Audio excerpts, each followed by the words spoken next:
When we think of a great poet, we usually picture someone who's a master of words, a genius with rhyme and meter.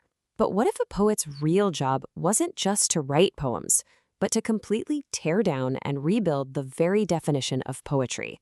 Well, that's pretty much exactly what William Wordsworth did. He kicked off a revolution that would forever change how we think about art, about emotion, and even about language itself. It really all starts with this one simple question. What makes someone a poet? Is it just about knowing a lot of big words and fancy rules? Or is it something deeper? This is the very question that obsessed Wordsworth, and his search for an answer is what launched a whole new era in literature. So to really get what Wordsworth was doing, we first have to understand what he was fighting against. Back in the 18th century, poetry had become, well, kind of stuck. It was incredibly rigid, super formal, and in his mind, it had just lost its connection to the real, messy, and beautiful world of actual human feeling. And Wordsworth put his finger right on the problem. In his own words, he said poets had created this special language that differed materially from the real language of men. Think about that. It was like a secret code nobody actually spoke, and it basically built this huge wall between the poem and any kind of genuine, honest emotion. To see exactly what he meant, just look at the difference here. The old artificial style might describe death with a phrase like, "the sable shroud of mortality's eternal sleep." I mean, it sounds kind of grand, I guess, but does anyone actually feel that when they're grieving? Wordsworth argued for something way more simple and direct, the actual language of loss. So, what was his solution to all this? Well, it started with a pretty radical idea. Before he could fix poetry, Wordsworth realized he had to redefine what it meant to be a poet in the first place. His genius was to change the question. See, instead of asking, who is a poet, which just gets you a list of historical names like Shakespeare or Milton, he asked, what is a poet? That one little word changes everything. It shifts the whole focus from biography to philosophy. It's not about the person anymore. It's about their purpose, their unique qualities, their very role in the world. And his answer was, honestly, profound. A poet, he said, is simply a man speaking to men, not some distant, untouchable genius, but just one of us. The key difference, though, the poet is endowed with more lively sensibility. They feel things more deeply, with more passion and tenderness. You could think of it as just being human, but with the emotional volume turned all the way up. So, if the poet is a human speaking to other humans, what kind of language should they use? Well, that question led to Wordsworth's next big revolutionary step, tossing out the old artificial rulebook and finding a whole new voice for poetry.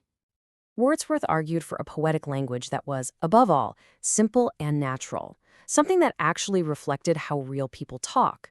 He knew that this honest, direct language was way more emotionally expressive. By stripping away all the fancy, forced metaphors, his goal was to make poetry accessible to everyone, not just the educated elite. Okay, so we've got a new kind of poet using a new kind of language. Wordsworth was now ready for his final and probably his most famous move, redefining the very soul of what a poem is. And this brings us to one of the most famous definitions in all of literature. For Wordsworth, a poem isn't just some clever arrangement of words. No, it is the spontaneous overflow of powerful feelings. But, and this is so important, there's a catch in the second half of that quote. The poem takes its origin from emotion recollected in tranquility. So this isn't about writing in the heat of the moment. It's actually a very deliberate two-step process. First, you have the feeling, that powerful, spontaneous emotional rush. Then, later, you reflect on it. You recall that emotion when you're in a calm, quiet state. And it's from that tranquil reflection that the poem is finally created. It's this perfect marriage of raw emotion and thoughtful perspective. And he showed us exactly how this works in his own famous poem about the daffodils. The poet is just lying on his couch, feeling kind of empty, when the memory of the flowers suddenly flash upon that inward eye. That initial powerful feeling of joy returns in a moment of quiet solitude. That right there, that is emotion recollected in tranquility in action. Now, these weren't just some personal theories he was kicking around. Wordsworth's ideas were so powerful, they actually became the foundation for an entire artistic movement.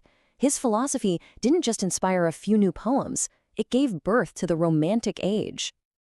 And when you look at the core ideas of Romanticism, his influence is absolutely undeniable. Emotion over reason? Check. The spiritual power of nature? Check. A new focus on the common person's experience? A rejection of artificial rules? Check and check. These are all Wordsworth's ideas, just on a massive scale. He didn't just join a movement, he practically wrote the playbook for it.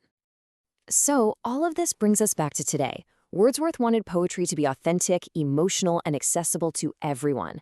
If we take his definition seriously, that poetry is the real language of men, capturing powerful feelings, then where do we actually see it now? Is it in a song lyric that just perfectly captures your mood, maybe a heartfelt post you see online, or a line in a film that just stays with you for days? Wordsworth's revolution challenges us to find the poetry that already exists in our own everyday lives.